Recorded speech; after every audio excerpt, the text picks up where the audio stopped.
How to log into your YouTube channel in another phone. If you want to log into your YouTube channel in another phone, then this video is for you. For that, make sure that you have YouTube application on your device. Then launch your YouTube application.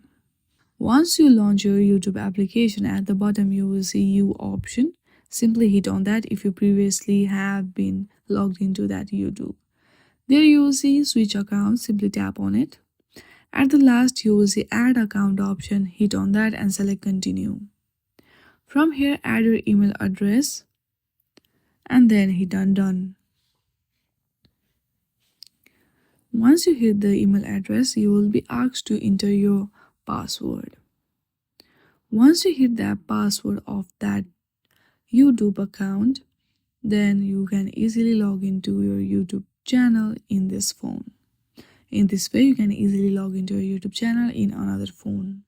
I hope you like this video. If you like this video, then please do not forget to like and subscribe to our channel.